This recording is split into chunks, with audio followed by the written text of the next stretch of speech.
Hello. In this video, we uncover the true cost of unchecked family visits. Meet Evelyn, whose Tuesday drop-ins turn into daily invasions of a young mother's home. What begins as polite chats and treats conceals an unspoken boundary erosion, trapping the household in her order. The terror is in the gradual surrender. Let's begin. I remember the first time Evelyn dropped by unannounced, like it was just another sunny afternoon in our suburban bubble. It was a Tuesday, the kind where the kids were napping and I was finally tackling the laundry pile that had grown into a mountain. The doorbell chimed softly, and there she was, my mother-in-law, arms laden with a Tupperware of her famous lemon bars, her smile wide as the driveway. "Just thought I'd pop in, dear," she said, stepping over the threshold before I could even invite her. I smiled back, polite as always, because that's what you do. Keep the peace, right? I let her in, the door clicking shut behind her like a sigh. At first, it felt harmless. We'd chat in the kitchen while she unpacked the treats, her eyes wandering over the counters. "Oh, Mara, you've got the spices all jumbled up again. Here, let me sort them. Alphabetically, it's so much more efficient." Her hands moved like she owned the space, rearranging my chaos into her neat lines. I nodded, accepting the help. Because why rock the boat? David was at work, the house quiet except for the hum of the fridge. She stayed for an hour, maybe two, sharing stories of her own homemaking days, and I listened, stirring tea that had gone cold. But then the visits strung together, Tuesdays bleeding into Thursdays, then weekends. No call, no text, just the bell. And Evelyn breezing past me, her purse slung over the chair like she'd never left. One afternoon, I was in the living room, folding tiny socks for the baby, when she appeared at the open back door, peering in like a bird at a feeder. "Mara, why on earth is the backyard gate unlocked? Anyone could wander in. Think of the children." Her voice carried that edge, not sharp yet, but probing, like she was testing the fence around our life. I paused, sock in hand, feeling the first twinge in my chest. "It's fine, Evelyn. We keep an eye on it."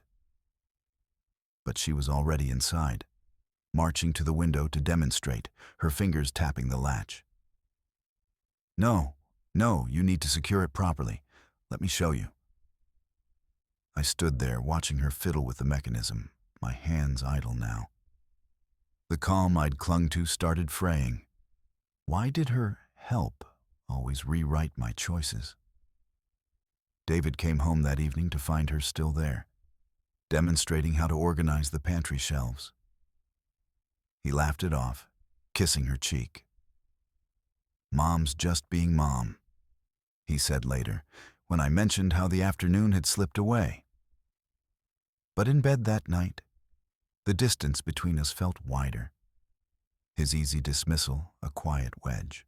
I stared at the bedroom door, firmly closed against the hallway shadows, wondering if locking it would keep out more than just drafts. The next visit, she arrived with a calendar in hand.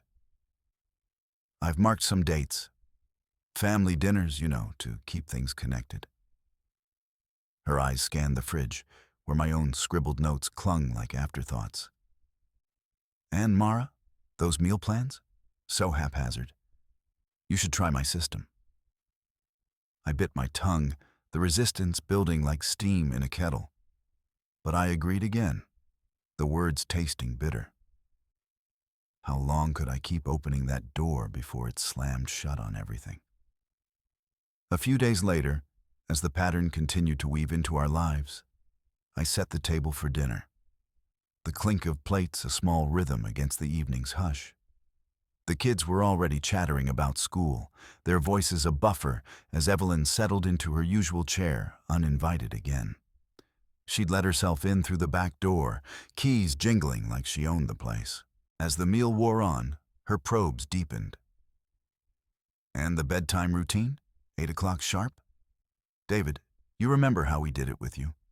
Lights out by 7, no screens. These modern ways. She trailed off, eyeing me over her glasses, as if I'd confessed to negligence. The kids shifted. Marcus, David's brother, visiting too, chuckling awkwardly into his fork. David cleared his throat but said nothing, his fork scraping plate. I felt the air thicken, my polite nods turning rigid. Silence fed her, I realized then, like water to weeds. My hand trembled as I refilled her glass. Resistance bubbled, unspoken. How many more of these suggestions before our home echoed only with her echoes? I slipped my phone under the table, thumb hovering over notes. Time to log this before it all dissolved into compromise. The tension from that dinner lingered into the following days, building toward another intrusion that tested the fragile peace. The living room felt like a pressure cooker that afternoon, sunlight slanting through the half-drawn blinds like bars on a window. I'd been folding laundry on the couch, trying to reclaim some normalcy after Evelyn's latest barrage of questions that morning. Why we fed the kids that way, why the backyard wasn't more organized, why I hadn't called her sooner about the school pickup. Her voice had lingered in the air even after she left, unannounced as always, her purse swinging like a pendulum on the hook by the door. David came home early, his tie loosened, sensing the storm I'd bottled up. Mom didn't mean it like that, he said, dropping his keys on the counter with a clatter that echoed too loudly. He paced the kitchen, hands in his pockets, glancing at me as I stood by the sink, rinsing dishes with mechanical precision. Evelyn had texted him mid-commute, no doubt spinning her version. Concern, not criticism. Always concern. I nodded, forcing a smile that didn't reach my eyes. Calm at first, the kind you cling to like a life raft. It's fine, David. Really? But as he kept talking, defending her intent, suggesting I talk to her more openly, the air thickened. He sat at the table, gesturing vaguely, his words a buffer between us and her. She's just worried about the family. You know how she is. Evelyn's car was still in the driveway. She'd popped in again while he was out, leaving behind a stack of recipe cards on the counter, unsolicited advice in neat handwriting. Now she hovered in the doorway, drawn back by the tension she could smell like smoke.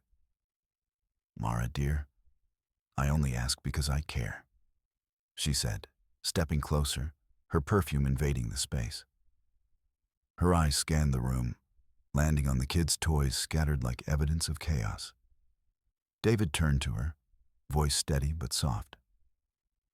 Mom, give her some space. Mara's handling everything. He reached for my hand across the table, but it felt half-hearted, his gaze flicking back to her expectant face. Mediation, yes. But whose side was he really on? The room shrank, walls pressing in as Evelyn pressed on. More questions about our plans for the weekend, why we hadn't invited Marcus over sooner. Her words wrapped around me like vines, tightening. I excused myself, slipping into the study, heart pounding. The calm cracked, replaced by a suffocating weight in my chest. No air, no escape. David followed a moment later, but he hesitated in the doorway, rubbing his neck. We'll figure it out, he murmured. But his eyes avoided mine, the distance yawning wider. Alone now, I pulled out the journal from the drawer, the one we'd started as a couple's thing, pages half filled with vacation dreams. Now it was mine, a quiet rebellion. My pen scratched across the paper. Her questions aren't questions. They're keys trying to unlock our door. David's words protect her more than me. Facts, stark and unyielding. How long could I breathe in this house without walls of my own? As evening fell, the question hung unspoken. Could family survive if boundaries crumbled entirely? That unresolved tension carried forward, culminating in a moment that shattered the facade of politeness. The living room felt smaller than ever. The kids' toys scattered like forgotten landmines across the carpet. Evelyn had dropped by unannounced again, her arms laden with store-bought cookies that no one asked for. "Just a little treat for the grandchildren," she'd cooed, settling into my armchair as if it were hers. David hovered by the kitchen door, stirring coffee he didn't want, while the kids, Lily, 7, and Ben, 5, peeked from behind the couch, their eyes wide with that innocent curiosity that twisted my gut. It started innocently enough, or so I told myself, accepting her presence like always. Evelyn chatted about the neighbors, then veered into our routines. "Mara, dear, I heard from the doctor's office. Quite the mix-up with your appointment last week." My stomach dropped. I'd confided in David about my therapy sessions, the quiet struggle with anxiety after Ben's birth. But that was private, locked away. How did she know? She leaned forward, her voice sharpening like a knife through butter. "They called the house line. Must have been that old number you never updated. Imagine my surprise hearing about your episodes. All this time, you've been hiding such burdens from family? No wonder the children seem so unsettled." Lily's head snapped up, her small hand clutching Ben's. "Mommy's sick?" Ben whispered, his lower lip trembling. Heat flooded my face, a burn that started in my chest and clawed up my throat. Acceptance shattered. I'd endured her jabs, her endless advice. But this? Weaponizing my vulnerability in front of my babies? "Evelyn, that's not," I began, voice steady at first. But she cut me off, eyes gleaming with that righteous fervor. "Oh, come now, Mara. If you're not well, how can we trust you with them? I raised David better than to let secrets fester. Remember your own mother? Always so fragile. Look where that led." The words landed like slaps, dredging up my past, my losses, twisting them into ammunition. The kids froze, Lily's face crumpling as tears welled. David stepped in, hands raised. "Mom, enough. That's private. Let's not do this now." But Evelyn pressed on, her chair creaking as she gestured wildly. "Private? Family shares everything. You're unraveling this home, Mara, with your little breakdowns." The room spun. Betrayal hit like a wave, drowning the polite nods I'd clung to. My hands shook. I couldn't breathe. This wasn't concern. It was demolition. I lunged for the side table, snatching my journal, the worn leather one where I'd been logging these intrusions, each entry a quiet scream against the silence. Flipping it open, I scrawled furiously. "Today's betrayal.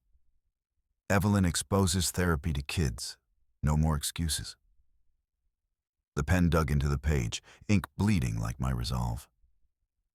David knelt beside me, his hand on my shoulder, eyes finally seeing the fracture lines. "Mara, I'm sorry. She's crossing a line." Evelyn stood, indignant. "David, you're defending her now? After all I've done?" The argument swelled, voices overlapping, her accusations, his pleas, the kids' whimpers piercing through. Tension coiled tighter, no escape in sight. How many more family moments like this before the dam burst for good? In the quiet aftermath of that explosive afternoon, I sought solace in sharing the full weight of it all. The kitchen light hummed softly, casting long shadows across the cluttered counter where our half-eaten dinner plates sat abandoned. I was exhausted, bone-deep weary from the day's unraveling. Evelyn's voice still echoing in my head, her casual spill of that old family secret like acid on fresh wounds, right there in front of the kids. Their wide eyes had burned into me as the argument flared, David's awkward deflections doing nothing to douse the flames. Now, with the house quiet and the children tucked in, I pulled out the journal from its hiding spot in the drawer. Its leather cover was worn, pages filled with my hurried scrawl, not just words, but evidence. A lifeline I'd started weaving after the intrusions turned from annoyances to invasions. "David," I said, my voice steady despite the tremor in my hands. He looked up from his phone, brow furrowed, the weight of the evening still clinging to him like smoke. "I need you to hear this. Really hear it." I didn't wait for his nod. Tiredness had eroded my patience for half measures. Flipping open the journal, I began reading aloud, the words tumbling out raw and unfiltered. October 12th. Unannounced visit at 7:15 p.m. Evelyn questions why the kids aren't in bed by 6:30. "It's what we did, dear, for their own good." I smile, nod, but inside, it's suffocating. My finger traced the next entry, voice gaining edge. October 18th. She rearranges the pantry to help, then interrogates me about our budget. David's father and I never overspent like this. I deflect, but the kids overhear, asking later why Grandma thinks we're poor. David shifted in his chair, eyes flicking to the page, then back to me. He wasn't scrolling anymore. His fingers drummed the table, a subtle crack in his peacemaker facade. I pressed on, the act of voicing it all pulling me from fatigue's fog toward something sharper, resolve hardening like frost on glass. Last week, she corners me in the backyard about that therapy session I mentioned once, years ago. "You never told me you were so fragile, Mara. Does David know?" And today, my throat tightened, but I forced the words. Today, she weaponized it in our living room, turning my past into ammunition while Lily and Ben stared. "It's not just visits, David. It's a pattern. She's eroding us piece by piece under the banner of concern." He leaned forward, rubbing his temples, the external tension coiling between us like a live wire, his parents' expectations versus our home's fragile peace. "Mara, I see it now. The way she keeps pushing, like she owns the place." His voice cracked, not with denial, but dawning recognition. Trust flickered there, a bridge forming as he met my gaze, no downplaying, no silence to fill the void. I closed the journal, its weight a talisman in my palm, symbol of the control I'd seized through ink and honesty. But as he reached for my hand, a question lingered unspoken in the air. Would these words, this proof etched on paper, be enough to make him truly believe, to stand with me, not just placate? The resolve burned brighter in my chest, pushing back the exhaustion, readying me for whatever came next. The escalation reached a boiling point soon after, during what should have been a joyful family gathering. The backyard buzzed with forced cheer, balloons sagging in the humid afternoon air like deflated dreams. It was Liam's 5th birthday. Our sanctuary turned circus, tables laden with cake and cousins' laughter that felt too brittle. I'd begged Evelyn beforehand. No questions about the kids' schedules, no unsolicited advice on their diets or playtime. "Just enjoy," I'd said, my voice steady with the resolve I'd been building since that journal entry last week. But here she was, circling the picnic table like a hawk, her floral dress fluttering as she leaned into my sister-in-law, voice slicing through the chatter. "Oh, Mara, you really should let Liam have that second slice. Kids need to build immunity to sweets young, or they'll be picky like yours truly was." Her laugh tinkled, but her eyes locked on me, daring contradiction. Guests shifted uncomfortably. The kids froze mid-frolic, sensing the shift. Marcus hovered nearby, plate in hand, avoiding my gaze as always. I gripped the edge of the table, nails digging into wood. Determination coiled in my chest, not the quiet endurance anymore, but something sharper. "Evelyn, we talked about this. The kids' routines are ours to handle." My words came out even, but inside, the vector tilted, resolve hardening into a low boil. She waved it off, stepping closer, her perfume invading like the uninvited visits. Nonsense, dear. Family shares everything. Remember that time you mentioned his nap issues? Well, my friend's boy. Stop. The word escaped louder than intended, heads turning. David, flipping burgers at the grill, paused, spatula midair. Evelyn's face pinched, but she pressed on, voice rising. I'm only helping. You isolate them too much. Look at how tense they are already. She gestured at the children, who now clustered behind me, wide-eyed. The party cracked open. Laughter died, replaced by the sizzle of meat and unspoken accusations. Heat surged through me, escalation flooding my veins. I couldn't let it fester. This is our home, our rules. You've crossed lines before, unannounced drops, prying into our mail. Today, in front of everyone? My hands trembled as I pulled the journal from my apron pocket. My talisman, pages thick with logged invasions. The closed door of my mind finally cracking open. I flipped it toward David, who abandoned the grill, crossing the grass in 3 strides. His eyes scanned the fresh entry I'd scrawled that morning. Birthday boundary ignored. Kids witnessed the siege. He read silently, jaw tightening, the weight pulling him to my side. Evelyn's intrusion had become our battlefield, the holiday's joy evaporating into pressure that squeezed the air from our lungs. Mom, David said, voice low but firm, that's enough. For the first time, he stood with me, not between. I met her stare, heart pounding. How many flares of this outrage before my wishes became walls she couldn't breach? The fallout from the birthday party lingered into the quiet evening, pushing me to the edge where planning became inevitable. The cake crumbs still littered the table, Liam's birthday streamers sagging like defeated flags. I sat in the dim kitchen, the house finally empty of guests. But the air hummed with the echo of Evelyn's voice. Her casual spill of my private worries about the kids' school, tossed out like party favors. David's footsteps creaked behind me, hesitant, as I pulled out my journal from the drawer. Its pages, once a soft confessional for my fraying nerves, now felt like armor. Creased, ink-stained, demanding action. My hands trembled as I flipped to a fresh sheet, fatigue clawing at my eyelids. How many times had I smiled through the scrutiny, the unannounced drops, the endless questions that peeled back our life like onion skins?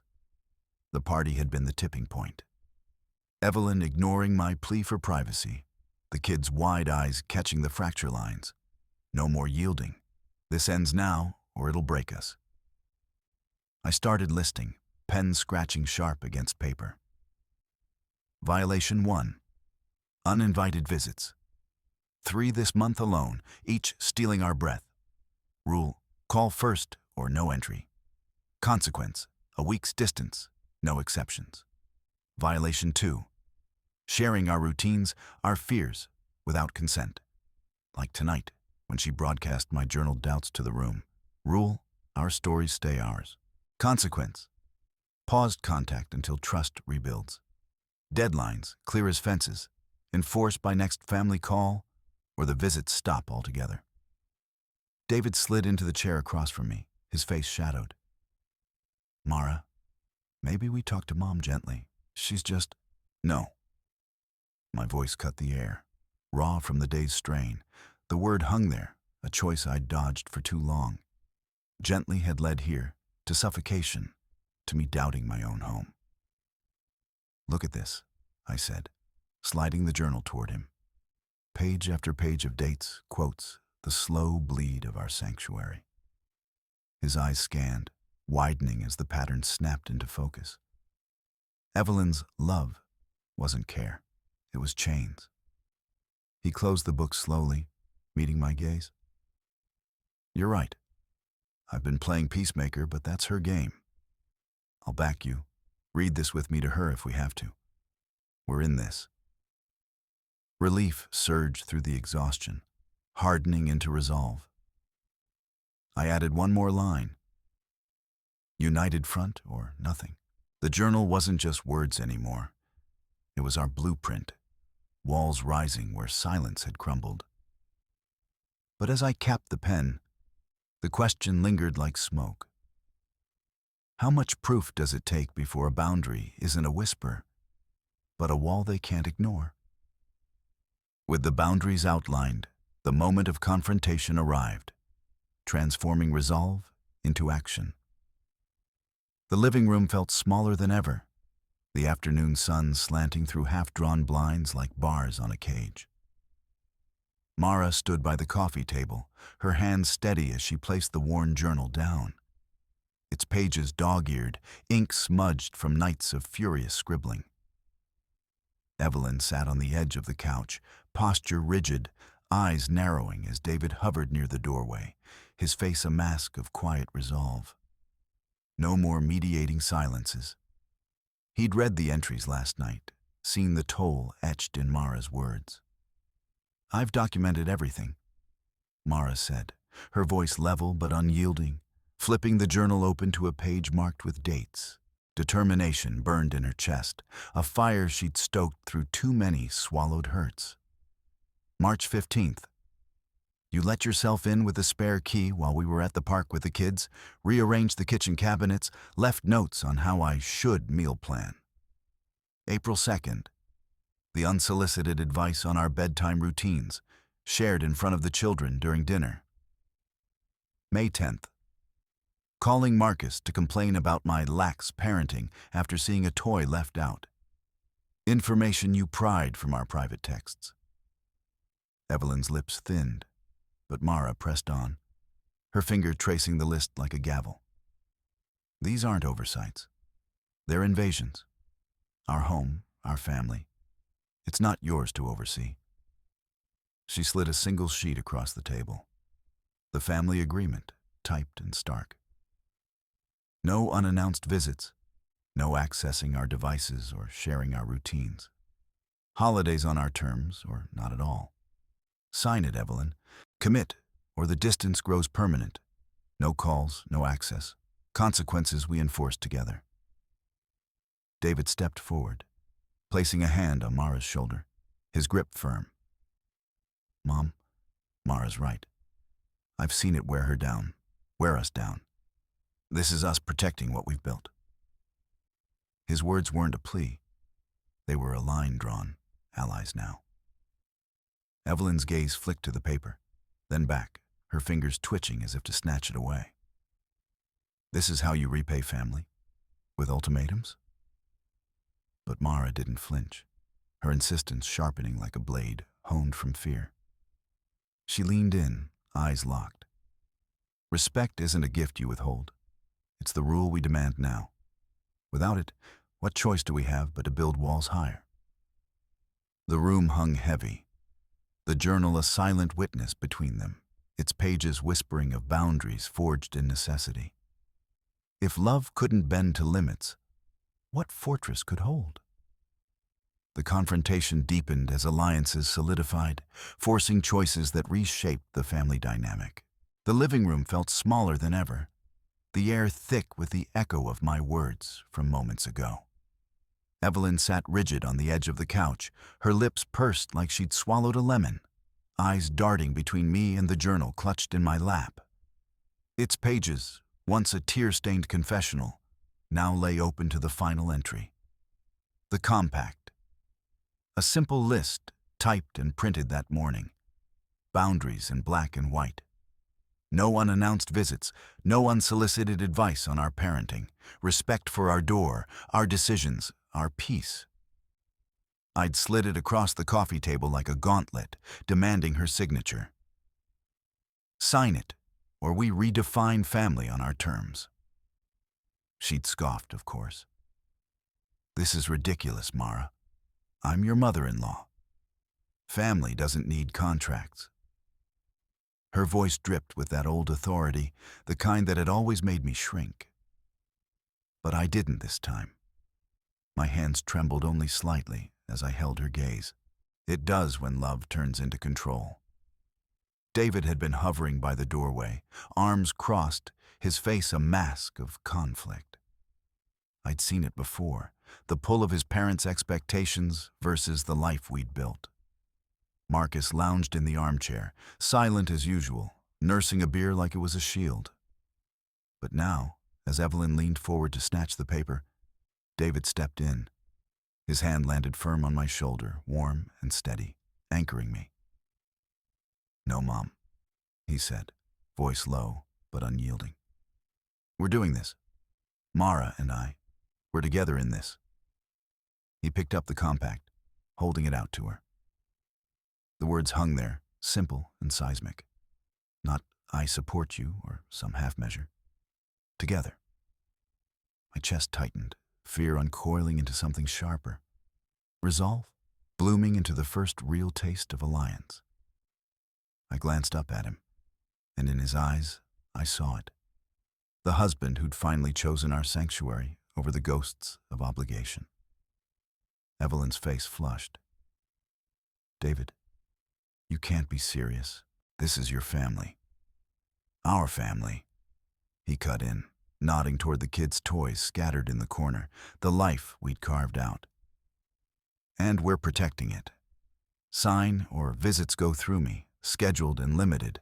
That's the new rule." Marcus shifted, beer bottle pausing mid-sip. His easy neutrality cracked. He looked from his mother to us, the room's power tilting visibly. Evelyn's dictatorship fracturing right there in the suburban glow of a single lamp. She stared at the compact, pen hovering, but didn't move. The question lingered unspoken, heavy as the silence we refused to let fall. What good are these lines on paper if one side clings to the old ways, pretending they don't divide us? I straightened, feeling the shift in my bones. Protector, not victim. For the first time, the door to our world felt truly ours to guard. In the weeks that followed, the new equilibrium took hold, bringing a hard-won peace. I sit at the kitchen table, the morning light filtering through half-drawn blinds, casting soft bars across the wooden surface. The journal lies open before me, its pages no longer tear-stained, but annotated with dates and lines. Our new compact, etched in ink. It's been 2 weeks since the confrontation, and the house feels quieter.